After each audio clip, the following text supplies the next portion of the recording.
This is my dream, this is my passion, this is something that I believe in. If you're always afraid that things are going to go wrong, your business isn't going to succeed. Who would have thought SOTS would make us millionaires? I'm a 13-year-old entrepreneur and CEO of Spurgo. I'm the inventor of the locker board. I'm 14 years old. I'm the CEO of Zally Candy. I'm the co-founder here at Rumble Boxing. The CEO of Play Versus. This is my hustle. My hustle. My hustle. My hustle. My hustle. My hustle. My hustle. Today on My Hustle, we're going to see some extraordinary entrepreneurs who have turned their passions into profit. Follow along as we learn about their business, determination, and road to success. 11-year-old Jaquil Jackson likes to tell his peers in Chicago to dream big and also think about those less fortunate. Just never forget that homeless people are people too. And what if it was you? With a heartfelt passion to help the homeless in Chicago and around the world with what he has called blessing bags. His blessing bags have earned Jaquil national acclaim, including a praise from President Barack Obama, who actually tweeted about his charitable effort last year. Jaquil is motivated, hardworking, driven, confident, and just a great example for the next generation moving forward. This blessing bag has turned into this phenomenon. The grind started out with only just one event that we thought was going to be a one-off, where he would invite some of his friends to just come play some games with him. But the surprise were, before we get to these games, we have to make these blessing bags for the homeless. Little do we know that was going to turn into once a month, twice a month type of thing, where we're now distributing these bags to the surrounding homeless people we see in Chicago. What I love most about what I do is being able to see the smiles on people's faces when I give them the bags. And that really motivates me to know that the people that I'm helping actually appreciate it and they feel that I'm doing a good job. I think another motivation for him is actually seeing people on the street. You know, it motivates him to want to help, to figure out how do we eradicate homelessness. That's his whole thing, like how do we get rid of it altogether. My name is Jaquil Jackson. I'm 13 years old. I'm the founder of an organization, Project I Am, that has donated almost 50,000 blessing bags. And this is my hustle. Jaquil started Project I Am officially in 2016. He was 8 years old at that point, but he kind of had rumblings in his head when he was 5 years old. He went to visit the homeless and feed them chili with his auntie and his cousins. And that was his first real interaction with the homeless and how they live. And he wanted to do something about it. I had no idea there were people sleeping on the ground. I thought everybody had homes. So on the car ride home, I asked my aunt, like, what's going on? And she gave me a good explanation and trying to, make me understand better. So then I popped out a random question. You know, I'm 5 years old, so you can expect this. But I said, could we give them all houses? And I was serious. I was not joking at all. So they said, no, we can't do that. And I was like, why? So then we decided to come up with a different idea, and we thought of different things that we have on a daily basis that they don't have, and we thought of blessing bags. Today I'm at my warehouse, and we are packing blessing bags. Right now I plan on stuffing 50 bags, so I'm about to get to work. In a blessing bag, you can typically find some toiletry items like hand sanitizers, socks, soap, some tissue, toothpaste, toothbrush, different items that we have that we usually take for granted. I decided to do toiletry items instead of the typical thing like food and clothes because I wanted to do something different, something that can last a little bit longer. We are going to a shelter to pass all these bags that we just packed out. Since COVID happened, it switched to doing me, him, and Jaquil in our living room, taking the entire Sunday to do these blessing bags. And then my mom would come and pick them up and take them to a shelter. And as things lightened up a little bit, we were able to do smaller packing parties with 4 or 5 of his friends to keep them socially distanced, and they would be able to do the blessing bags. He has been able to reach so many different youth to try to instill in them the importance of giving back to the community in general. Me as a grandmother, I appreciate that because children need that. and they need their parents to help them fulfill this stuff.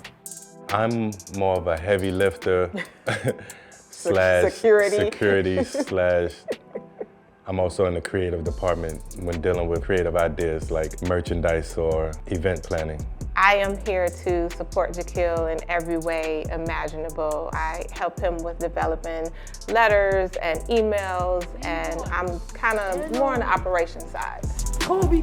My proudest moment is probably, of course, when he got to meet President Obama, and President Obama actually knew Jaquil's name. It was like 6 in the morning. I was so tired. I'm sleeping, and my mom comes to my room yelling at me, wake up, Obama's tweeting about you. He legitimately knew who Jaquil was and was excited to meet him. And it was just inspirational for Jaquil to see someone of that stature recognizing him for the work that he does. So some of the awards that I've won over the years are the Gloria Barron Award, the Princess Diana Award. I won one of the CNN Hero Awards of 2019. That was an amazing opportunity for him to be acknowledged on that type of platform. He's also received an award by the Children's Museum in Indianapolis. It's called the Power of Children Award. And along with that award, he also got 2 college scholarships. When we come back, I'm pretty sure the book came about because he needed a way to express his frustrations.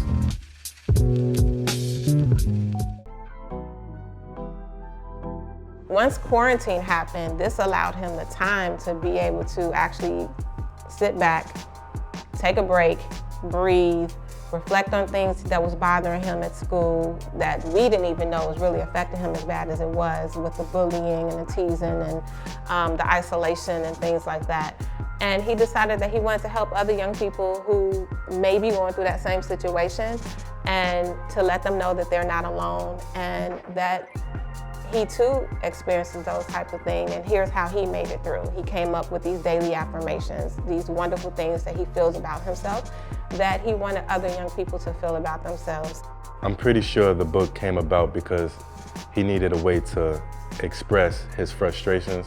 I'm a writer as well, so I tell him all the time that I take a lot of my anger out on a poem, a song, or some music or whatever. So he has that ability to kind of express himself in different art forms, and I think this book was a good way to get off his chest the things that was happening to him in school. What's up, y'all? Come check me out. I'm at Local Market on 71st and Jeffrey. We're signing books.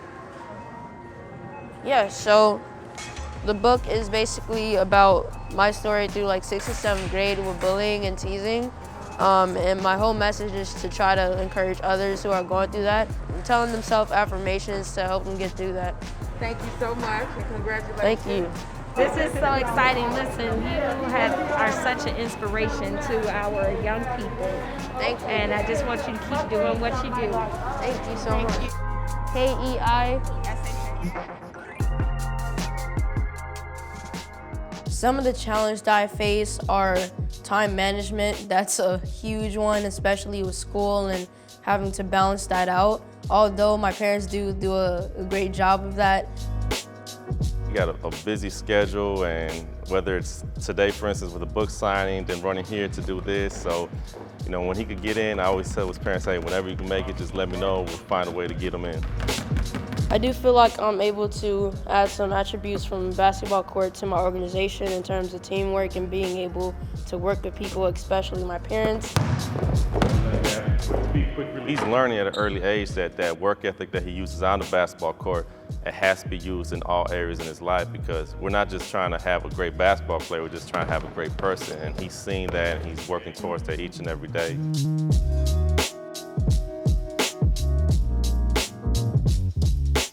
He's an avid basketball player. He wants to be in the NBA, and he also wants to own his own team. I feel like there's going to be so many blessings that come before that.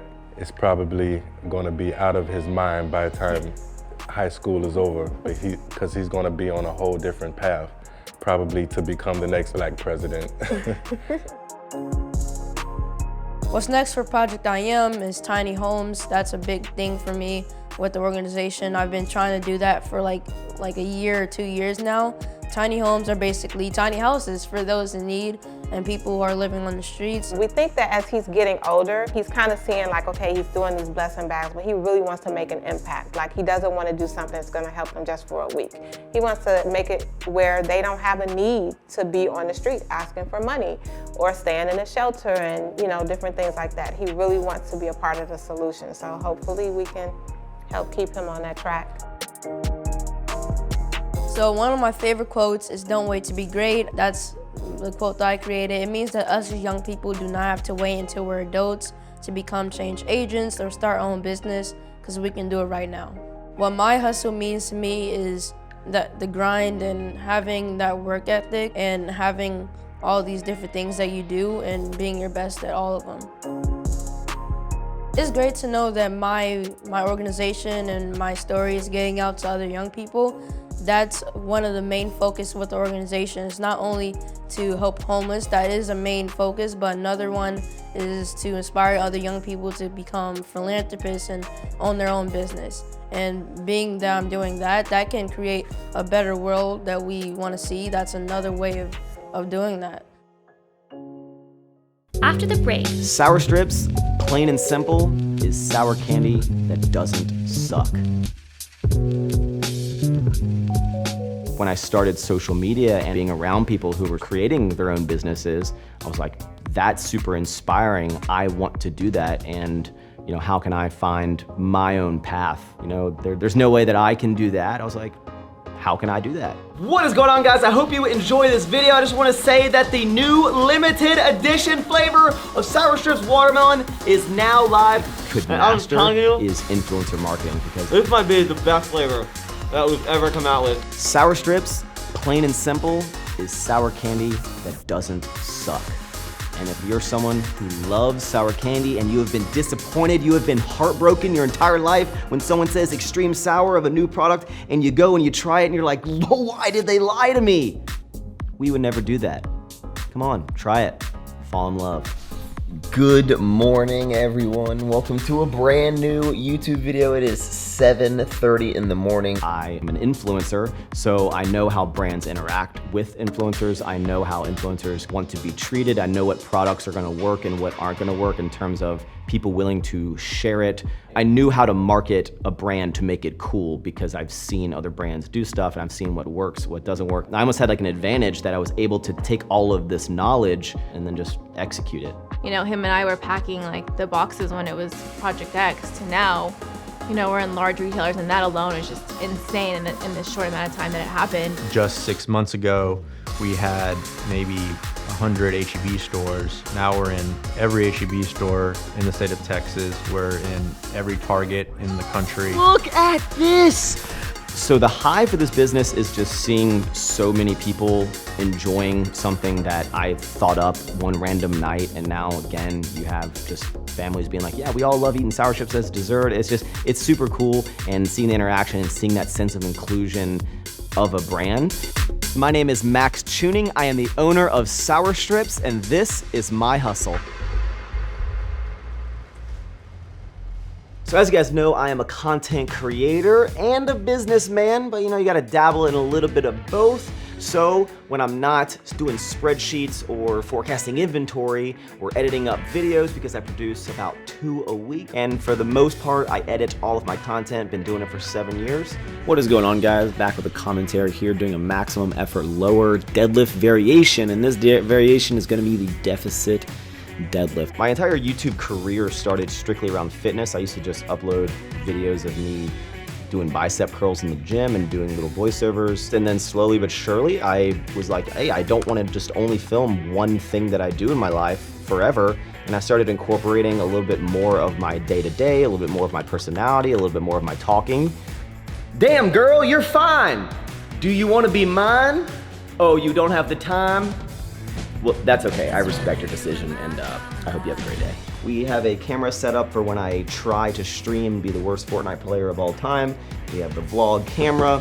So all of the editing is done on this custom-built PC with these huge monitors. And then all of my gear is actually stored in this closet where we installed kind of charging ports. So we have drones, mics, lenses. So today's video is actually very exciting because we are rolling out with Sour Strips into Target nationwide, 1,300 locations. So I try to time any sort of really big launch or really monumental event for any of my brands with the release of a new video. And I try to make that one extra especial. So I like to consider my life into 3 different type of businesses. I have Sour Strips, I have my clothing brand, which is called Everforward Apparel, which I started about 5 or 6 years ago. And then I have myself as a personal brand. So I'm fortunate enough that I was able to use some of this capital to start a new brand, and I'm fortunate enough to not need to pull out any money from the business. That's why it's very important to diversify and to expand.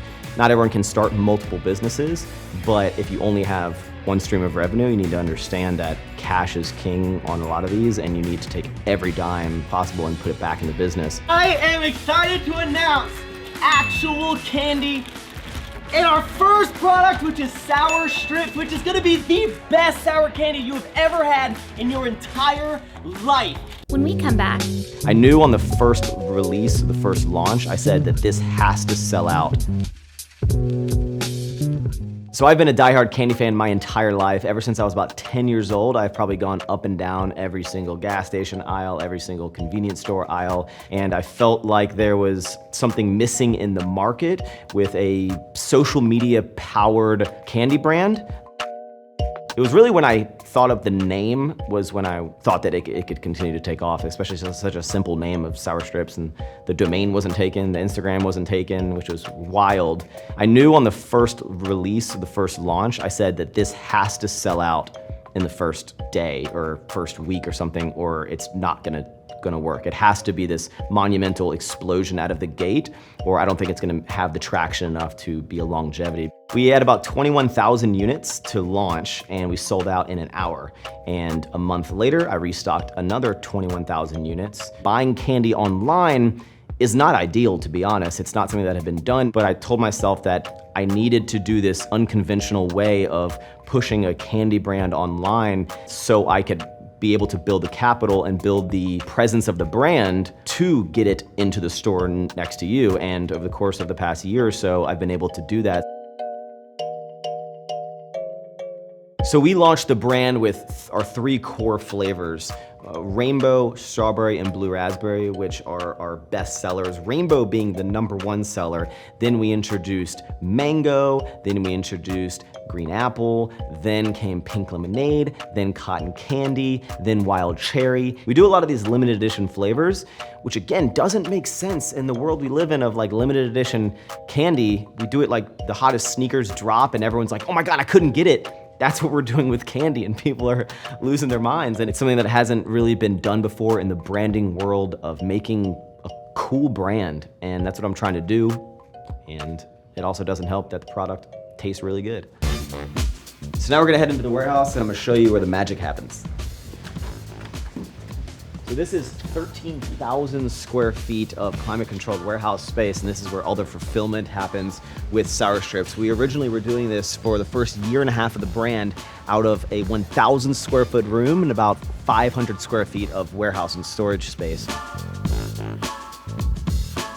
We actually store everything here, all of our packaging supplies, all of the candy. It's a very cyclical type of motion. We can have on hand well over 500,000 units, but generally as soon as the product comes in that week, it's always going out. So the candy itself is never in here for more than like a week or 2. 7 or 8 years ago, I decided to pick up a camera and film myself doing bicep curls in the gym. Then I started showcasing my life and my personality to an audience, and flash forward, we have built a wild community of supportive people. Go back and watch the past 900 videos and you're gonna see the growth. And that's why I think YouTube and social media is so amazing, is that you can tell your story, and I've documented everything. Oh my God! Oh my goodness. Heck yeah! Oh. Wow! We have about 5 or 6 full-time employees. I have kind of my right hand. Her name is Mona. She's been with me for many years. She helps me with the clothing side of things, my personal life to keep me organized, and the candy. She's a master of all trades. You know, we were packing clothes in the back of a gym, you know, and taking garbage bags to the front to take to USPS, and then to now we're in a whole warehouse fulfilling candy and going to large retailers. It's so surreal, but it's exciting, it's scary because you don't know like what's next. What can we do to get to the next step, and like what is the next step? We have a lot of part-time workers that hopefully we give opportunities to move into full-time. I always want the ability to have people to grow within the company. So I started out just packing boxes in the warehouse, not even like officially part-time. Max would just text me every once in a while to come in. 8 months after doing that, he asked me to come on officially part-time packing boxes. So back then it was just me and Nick. So I would come in every day, pack all the orders. Back then one person could pack the orders, which is crazy. Probably a month and a half of doing that, he asked me to start helping out with social media. And then I did that part-time for a little bit just to kind of dip my feet in the water. And then a little over a year ago, I came on full-time and I did what I do now. After the break, our social media is one of the most important parts of our brand. I started working by myself, packing all the orders, doing all the customer service, and then it got too big for me. And now there's about 15 people out there that, you know, I'm directly the contact for them. So I hold the Sour Strips brand image at a very high regard. Everything that we do, and they can attest to it, I have a very specific look that I'm looking for. I go through a lot of revisions. A lot of times they'll give me stuff, I'm like, okay, it looks amazing, let's just change everything about it 17 times. I think it's important, whether it be another business, a store that wants to carry our product, or even a consumer, they come to our Instagram, because that's how powerful this is, and they see the amount of effort and the quality that we're putting in on all of our photos, all of our ads. And I'm taking everything that I've learned as a content creator of the value that I hold the level of my videos at, and I apply it to this candy brand. One of the reasons that even Target pushed us so hard was because of, you know, Max's social media presence, and they've seen other influencer products do really well. Our social media is one of the most important parts of our brand. Just making sure everything is like as good as it can possibly be, like at all times. We're in this kind of grind and hustle culture that I think you really do need to sometimes just be like, I don't need to do work right now and I want to go relax. Not only is having my dog with me at all times very kind of therapeutic throughout the day, I'm throwing the ball with him and I get out because it'd be easy just to sit on the computer 24/7. But on Sunday, I order like pizza, I go off my diet, I lay around, I'm browsing my phone all day, I'm watching Netflix, and it's something that I've actually been doing a long time. It used to just always be my rest day from the gym, and then it turned into, as I got more stress and more businesses, I was like, Sunday's my disconnect day, and it allows me to recharge and push forward for the following week. My hustle is my path, it's my focus, it's my why, and the impact that I'm gonna leave on this world. My dad passed away in 2015, and Ever Forward was his kind of mantra to our family, and what he learned from the military and how he instilled into our family remains to continuously to push forward, and it's a big part of my life. It's a big part of what pushes me every day, especially losing him, you know, so long ago. And I always just think of keep trying to make him proud, and whenever times are getting tough or you think you can't do something or the stress is overwhelming, take a step back, breathe, and then keep pushing forward. So Ever Forward is what I live my life by. Whatever your creative outlet is, if you work hard at it, you can turn it into a career. With a crazy idea, dedication, and drive, you can do anything. These entrepreneurs have shown us what their hustle is. What's yours?